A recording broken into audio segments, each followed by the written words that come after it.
Major funding for KPBS Evening Edition has been made possible in part by Bill Howe Family of Companies, providing San Diego with plumbing, heating and air, restoration, flood and remodeling services for over 40 years.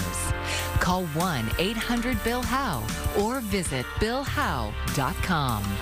And by the Conrad Prebys Foundation, Darlene Marco Shiley, and by the following.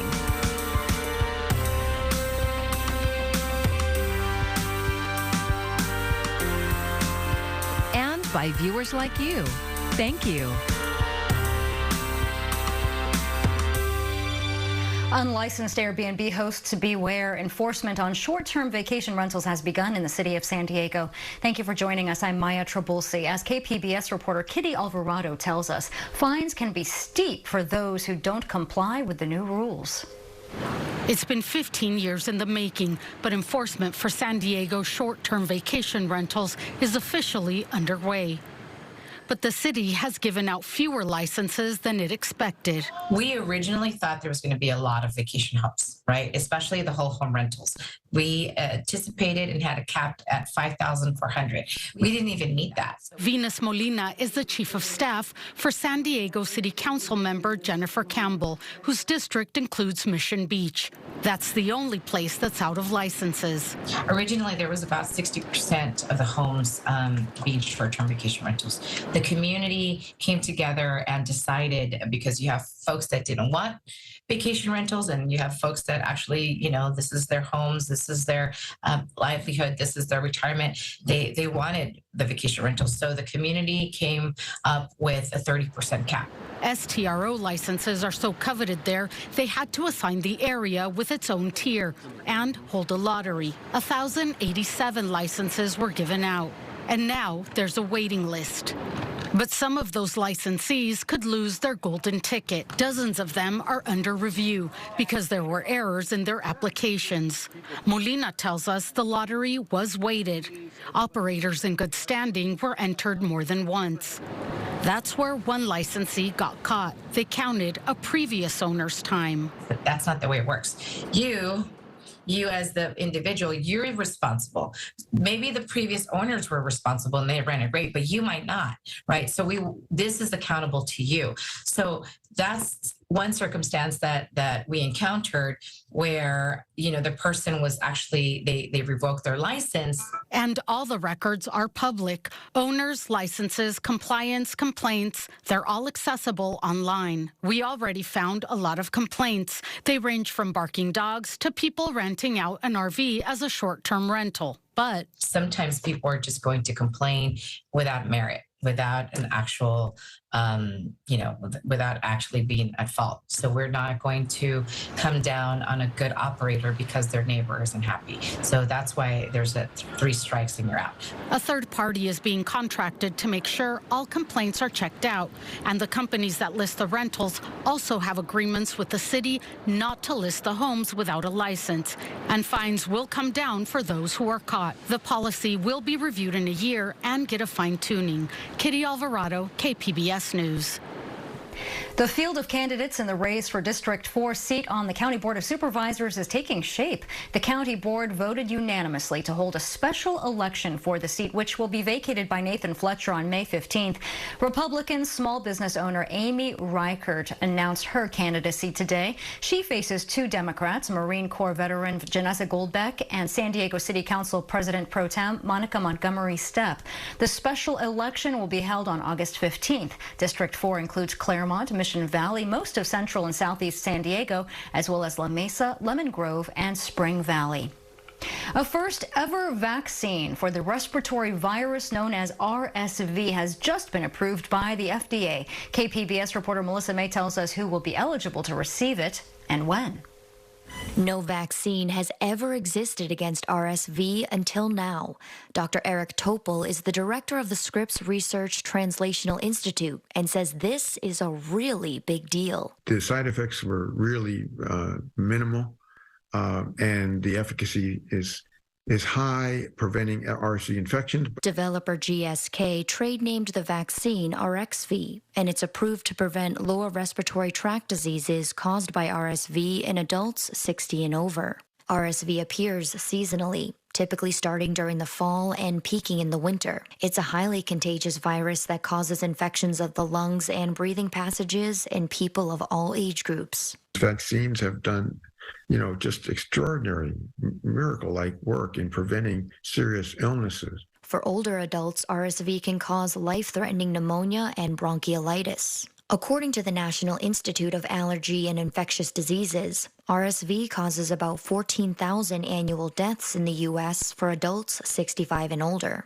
Topol says the research done over the last decade while developing the RSV vaccine actually enabled the COVID vaccine to happen so quickly. Now what we're seeing is, the same way to go after every pathogen you can think of. And so it's opening up the prevention of infectious diseases, which is a whole lot better than treating them, of course. According to Topol, this is the most exciting time in the history of vaccines. It's exciting aspects of being able to use these vaccines to prevent cancer, to prevent neurodegenerative diseases, autoimmune diseases. It's really going to blossom, and this is one of those silver linings of not just the pandemic, but the work that preceded it to get to this point. GSK says the vaccine will be available ahead of the 2023-2024 RSV season. The CDC will weigh in on the RSV vaccine's appropriate use in June. Melissa May, KPBS News. Jenny Craig is closing hundreds of its brick-and-mortar locations in North America this week, including in San Diego. The Carlsbad-based company says the closure is due to an inability to secure funding. Jenny Craig has weight loss centers in Carlsbad, Poway, El Cajon, Encinitas, and Mission Valley. Yesterday was the last working day for hourly employees. In an email, company executives were told the Carlsbad corporate office would be closed on June 24th. Interest rates are on the rise again. Today, the Federal Reserve announced the 10th rate increase since the central bank started its battle against inflation last March. Mike Valerio has the latest. It's decision day once again for the Federal Reserve. Without price stability, the economy does not work for anyone. Today, the FOMC raised its policy interest rate by a 1/4 percentage point. That announcement comes just 2 days after the collapse of First Republic Bank, the second biggest bank failure in U.S. history, prompting concerns from some economists that the Fed is moving too aggressively in its ongoing effort to fight inflation. You can't reverse that overnight, and it's better to hold a steady course and hit pause, assess, and keep ratcheting up these interest rate increases. Taming inflation remains the Fed's top priority. Raising interest rates allows it to intentionally slow parts of the economy by making it more expensive for banks to borrow money. That cost then gets passed on to the consumer. If we got a personal loan, you're going to see your rate go up. A home equity line of credit, you'll see your rate go up. And of course, if you need to borrow money for anything like a new car, you're going to have to pay a lot more. Speaking after a 2-day policy meeting, Federal Reserve Chairman Jerome Powell offered clues on whether additional rate increases are likely in the months ahead. We're no longer saying that we anticipate. And so we'll be driven by incoming data, meeting by meeting, and we'll approach that question at the June meeting. I'm Mike Valerio reporting. Asylum seekers are looking ahead to 1 week from tomorrow. That's when the system will open up to allow more of them to make their case to enter the U.S. The situation involves people far beyond Central America, which has dominated much of the coverage of this issue. One man from Jamaica explained his situation as he and others huddled on the other side of the border wall near San Ysidro. I think it's better here than in Jamaica where the violence is, They won't treat us that bad. I think so. Hopefully I'm right. They say they're trying to help us. It's just the process, just time. And that group also includes people from Ghana, India, Colombia, and Haiti.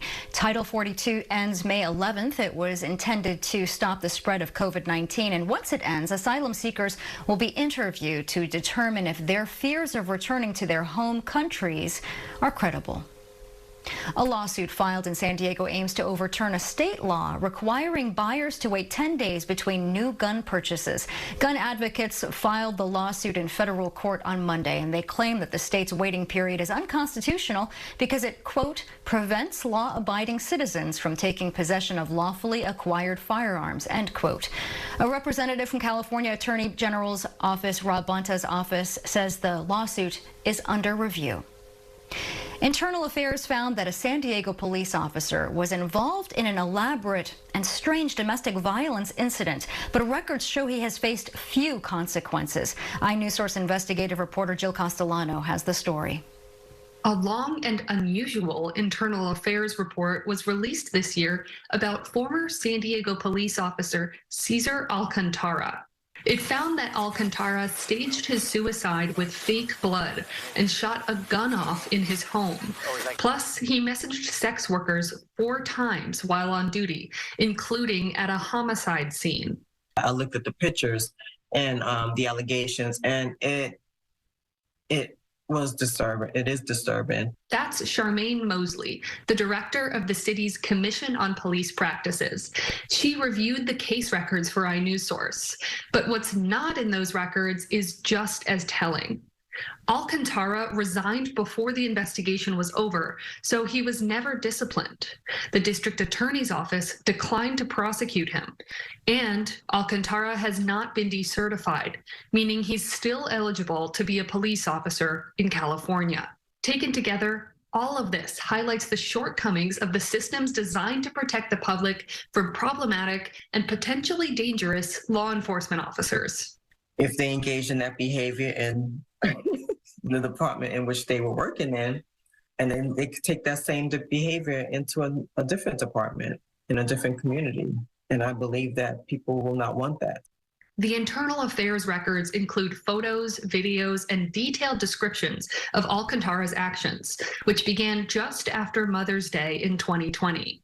The records show Alcantara's girlfriend was at the beach alone that day because the two had been fighting. Then he sent her a video of himself holding his loaded off-duty firearm, along with several graphic images of self-harm, and he demanded she return to the house. His girlfriend later explained to police that when she came home, Alcantara was lying on the ground. Like laying there, acting as if he had shot himself. So he was on the ground, and I can't remember if he had his belt, but there was he had put ketchup all over the floor, around him to mimic blood. When she realized he was unharmed, she ran upstairs. Then she heard a gunshot. So I go running back downstairs, and he's laying on the living room floor, and there's there's a hole in the floor. The incident was not reported to police at the time, but the next year, a rumor circulated at the station about a gun going off at Alcantara's house. He denied everything. Okay. So Officer Alcantara, the San Diego Police Department personnel has provided information regarding a possible domestic violence incident. Do you have any idea why these allegations would be brought to the department's attention? No, sir. Alcantara's girlfriend eventually came forward to police. She was actually an officer with the department too. Investigators searched their home and found physical evidence, bullet fragments, a hole in the floorboards, and even a bottle of stage blood. Plus, screenshots showed Alcantara was messaging sex workers while on duty. The police records list several criminal offenses, including shooting a gun in an inhabited dwelling. That can carry a 7-year prison sentence. But Alcantara was not prosecuted. Mosley said she found the DA's decision interesting. You're thinking about an officer engaging in misconduct, and then you try, if you compare it to an average community member, right? You take those two and you compare it, right? Would the DA have thought the same thing? The DA's office said it treats all cases the same, regardless of who the alleged offender is. They said they could not prove criminal charges beyond a reasonable doubt. Alcantara did not respond to requests for comment. Alcantara's girlfriend, who left the force late last year, declined to comment. For KPBS, I'm iNewsSource investigative reporter Jill Castellano. If you or a loved one is having thoughts of suicide, you can contact the Suicide Crisis Lifeline at 988. iNewsSource is an independently funded nonprofit partner of KPBS. Fixing San Diego's roads is one of the major priorities in the mayor's proposed budget. And today, Mayor Todd Gloria highlighted one of the projects already underway.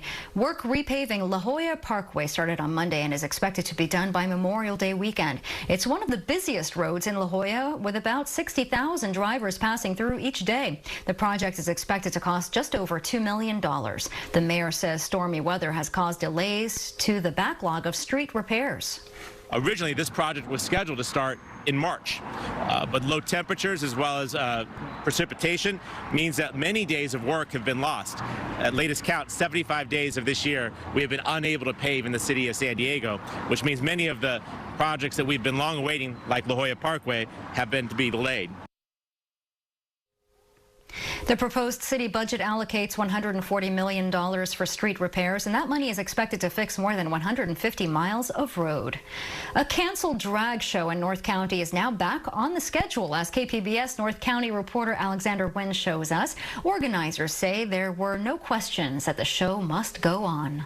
Queens are back after the Disney-themed show at the Belly Up Tavern was canceled in March because of an online thread. Organizers say they immediately planned to reschedule the show. That was just really heavy on our hearts just to cancel it. We wanted to make sure that our community had a day to celebrate. Roxanne Deatherage is the director of Pride by the Beach for the North County LGBTQ Resource Center. The drag show is a fundraiser for the Pride Festival in June. She says the threat wasn't against the show or any of the performers. It was made against someone attending the show. It was an unfortunate set of circumstances. It wasn't about just the drag queens. We're very thankful that our North County community is very welcoming. This is the fourth time the Pride Festival has hosted the show, which has gone on without issues in the past. Deatherage recognizes that the recent political climate has made drag shows a target. They're using drag as their agenda just against the whole LGBTQ community in general, and this is just their focus right now, and they're using it as a hate tactic to put whatever their thoughts and their beliefs onto our community, which is not true. We're definitely supporters of the LGBTQ community, and I believe that they, as anybody, should have a place to express their arts. Beth Bennett is the special events director at the Belly Up. She says people can expect a good time at the event. They can expect to see a lot of music and dancing and some comedy and just have an upbeat good time. The show is scheduled for May 23rd. The Belly Up says it expects about 400 to 500 people for the event. Tickets are still available. In Solana Beach, Alexander Wynn, KPBS News. The High School Academic League champions of San Diego County have been crowned for the first time since the COVID shutdown. The annual competition includes 5 member student teams answering questions on everything from literature to history, math, music, and science. The San Diego County Office of Education runs the contest, which is compared to an educational version of Family Feud, combined with some elements of Jeopardy! And your final bonus, any virus that replicates within a bacterium. Bacteriophage. Have you ever answered bacteriophage? Correct. Good. And with that answer, the 5-member team from Del Norte High School and Poway Unified became the first academic league champions since 2019. And the runners-up were from Olympian High School in the Sweetwater Union High School District. The weather this winter and spring is having an impact on the growing season for some farmers in Northern California. Dale Urong explains how that will delay some popular fruits from arriving in stores and to your farmers markets. In a race against time, crews baled and picked up oat hay growing in between young pistachio trees on the Fresno State Campus farm. The work had to be done before the threatening skies opened up. Trying to get as much hay into a bale, as many bales into a stack, and our stacks put together just so that it minimizes the rain contact time. This year's cherry crop is way off schedule. Orchard and field crop manager Rob Wilmot says the rain and cold lengthened the dormancy period of the trees, so they slept longer. So the cherries are about 3 weeks to a month behind here. Normally we'd have cherries in the farm market right now. Growers usually worry about rain during harvest time, but these cherries are still developing. Thank goodness they're this green, so if any real rain did show up, they won't crack on me. I'm not too worried about them at this stage. At this time of year, you'd also normally notice a lot of fruit on the citrus trees, but as you can see, this orchard is still full of white blossoms. You would start to see the petals start falling off, the fruits forming there, and then it starts, sizing up. But we're not even near there. Some flowers are still opening. In addition to the oranges, the apricots on campus are also delayed.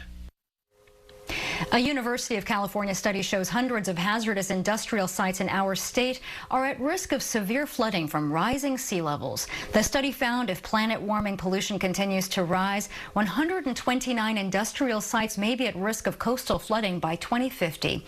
And by the end of the century, that number could increase to 423. The concern is that contaminants typically flow out of those facilities during flooding, and many of those are near large metropolitan areas like San Diego.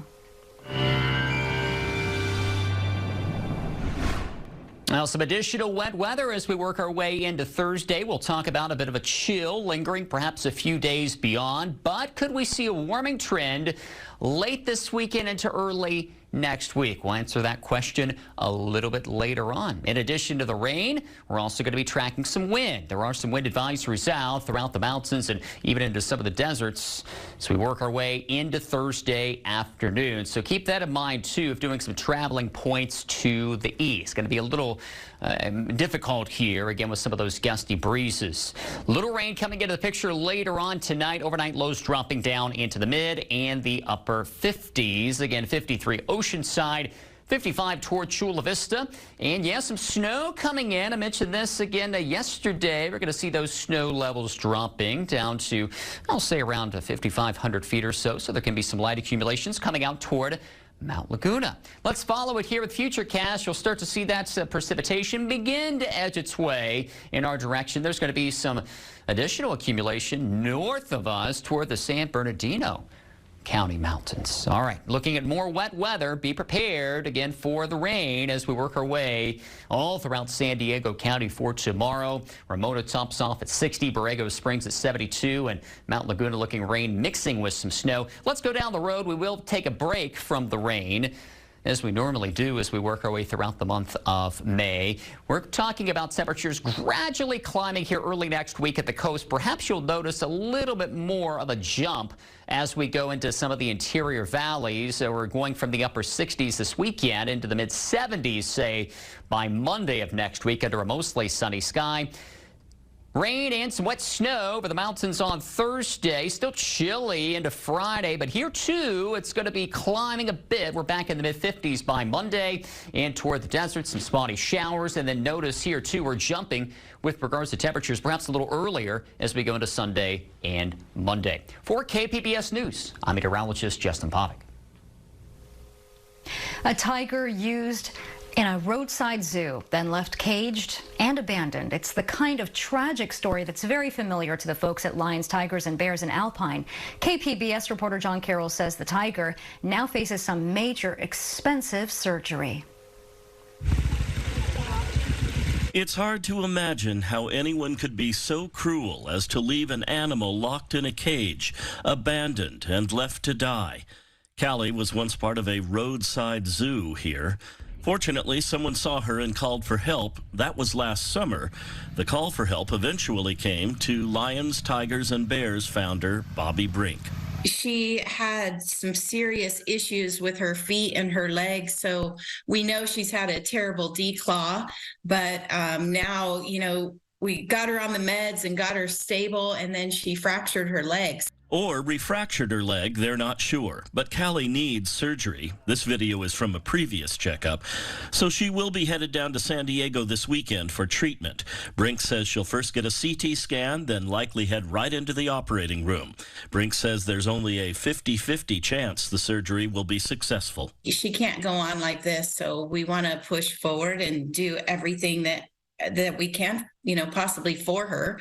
And hopefully it works and relieves a lot of the pain for her. This will cost at least $15,000. And then, of course, we've got the aftercare when we get her back home. Cali's story is emblematic of what most of the animals here have endured. Used for a while as amusement, then abandoned.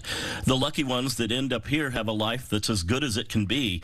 But Brink's mission goes beyond saving these animals. We're trying to stop the exotic animal trade. I don't think people realize it's second to drugs and weapons and human trafficking in our country. And these animals are just bought and sold for nothing more than profit. And there's not much penalty, or it's really hard to get these people in trouble. But she and her supporters have been working on that, and they've had some success. When I first started Lions, Tigers, and Bears in 2002, 26 states, perfectly legal to have a lion, a tiger, a rhino, whatever you want.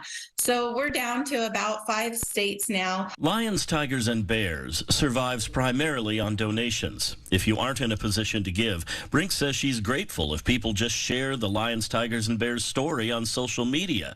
Anything to help these abused animals have a decent life and to, at long last, bring an end to the trafficking of beautiful creatures like Cali. John Carroll, KPBS News. And we wish Cali the very best. Here is a look at what we're working on for tomorrow in the KPBS newsroom. NPR's Morning Edition is talking about artificial intelligence.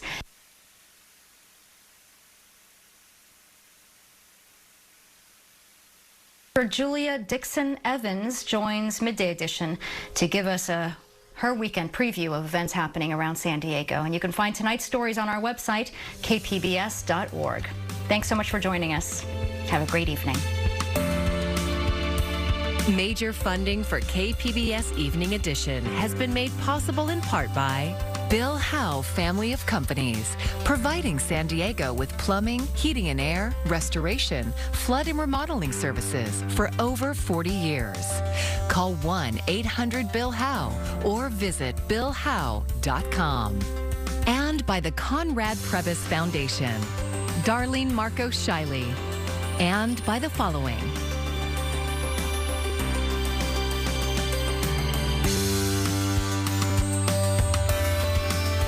And by viewers like you. Thank you.